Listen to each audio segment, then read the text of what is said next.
there's a real shakeup brewing in Chicago.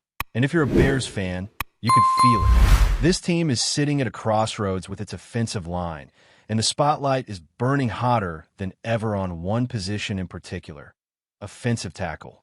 The big question right now is Braxton Jones done in Chicago? Because all signs are starting to point in that direction. Even though the coaching staff has danced around giving a straight answer, it seems pretty clear that Braxton was benched against the Raiders. No injury announcement. No real explanation. Just suddenly not on the field while others shifted around. That's not something you just brush off. What's even more telling is how the reshuffling happened. They didn't just plug in Azzy Trapilo for Theo Benedict and call it a day. Nope. They actually flipped Theo to left tackle and put Braxton Jones on the bench. That move didn't feel like a rotation or a momentary trial. That felt like a message. And when you're in a contract year like Braxton is, that kind of decision speaks volumes. Maybe the Bears have already seen enough. Maybe they're ready to move on.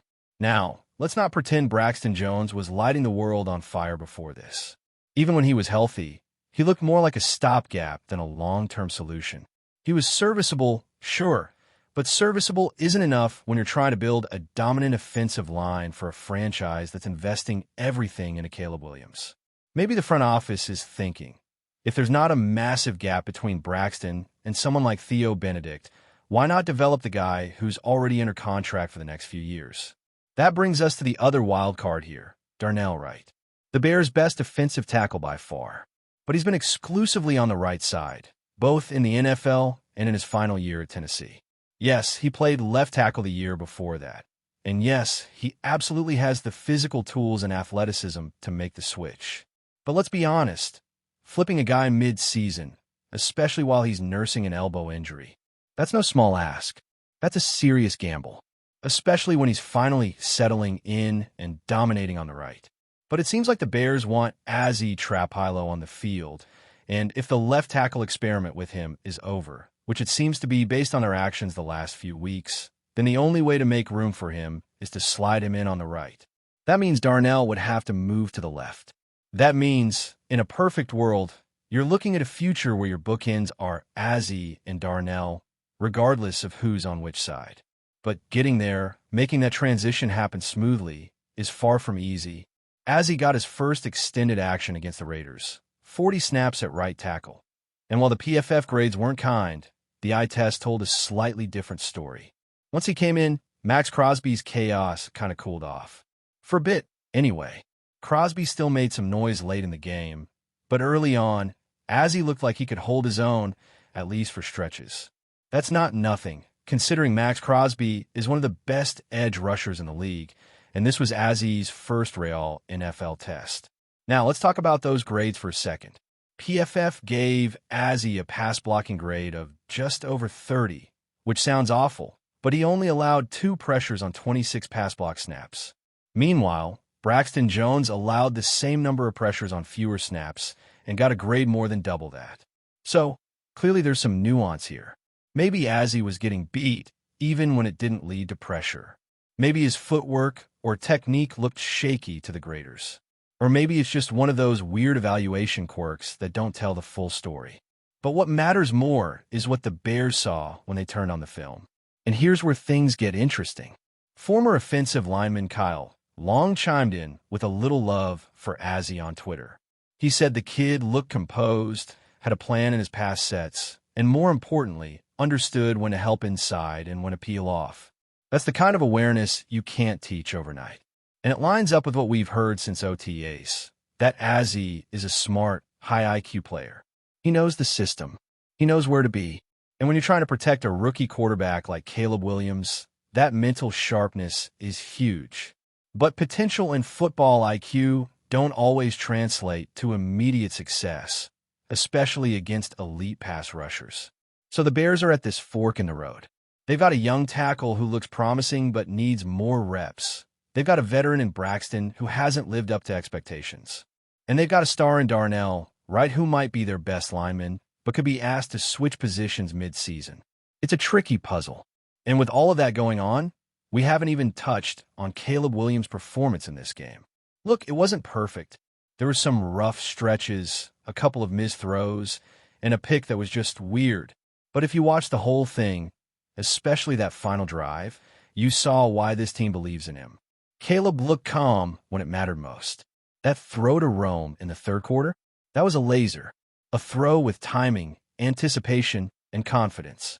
He let it rip before Rome even broke his route. That's the kind of stuff that separates the good from the great. Even with Max Crosby wreaking havoc early on, even with the penalties and the drops and the messy first half, Caleb battled. He made smart decisions late. He moved the chains when it counted. And he led the game-winning drive with poise. That's what you want to see.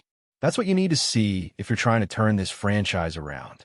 Now, all eyes are on what the coaching staff does next.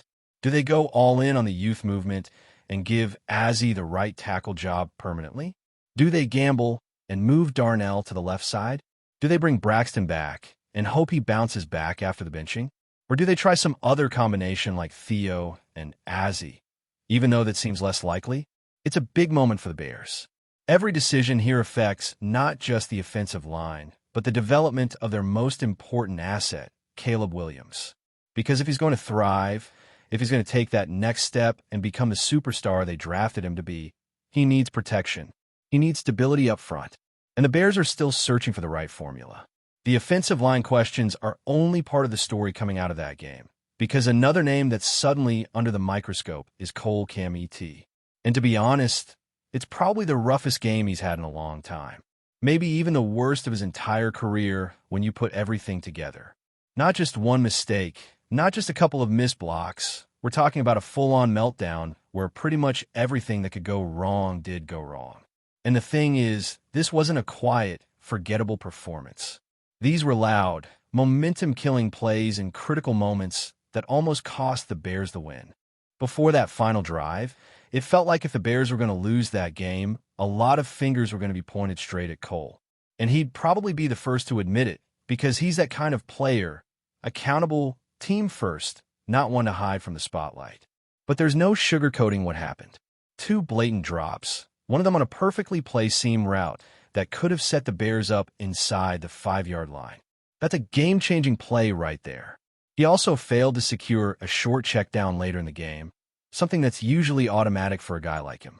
And there was that scramble drill throw from Caleb Williams. Not an easy catch by any means, but one that only Cole could have made, and one that a tight end of his caliber needs to haul in.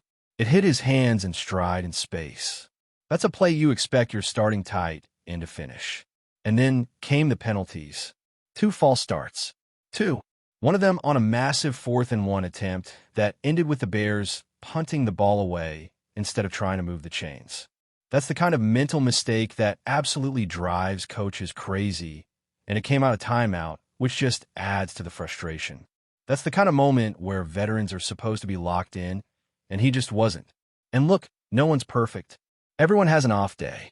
But for a guy like Cole Kmet, who's supposed to be one of the more consistent, reliable pieces in this offense, it was jarring to see it all unravel like that in one afternoon. Now, does this mean we hit the panic button on Cole? No, not at all. He's built up a solid track record. He's shown leadership. He's made big catches before. But it's fair to say this was a step back, especially when you consider that the Bears are already dealing with injuries at tight end, and Kmet is supposed to be that steady presence. When guys like Caleb are still adjusting to the league, they need a security blanket, and in that game, Cole didn't provide it. If anything, he became a liability. Still, the hope is that it's just a one-off, a blip, because everyone has one of those games. Even the best players drop a ball or two. Even the most reliable guys commit a dumb penalty. But now that it's happened, all eyes are going to be on how he bounces back. That's the real test. How do you respond when you're the reason your team almost lost a game they should have won? Because if Cole Kmet is going to be a leader in this locker room, a core piece of this offense going forward, he's got to show that he can shake off the bad and come back stronger. Meanwhile, while all of that was unfolding, Caleb Williams was doing everything he could to keep the offense moving. And that brings us back to the quarterback. Because despite some early struggles, some questionable throws, and a few ball security issues, Caleb still found a way to get it done. And that's a huge development, especially this early in his rookie season. When things weren't going his way, when Crosby was living in the backfield, when his receivers were letting him down, he didn't fold. He didn't force dumb throws or panic under pressure. He stayed patient, kept looking downfield, and when it mattered most, he delivered. That touchdown to Rome was a perfect example of what he's capable of.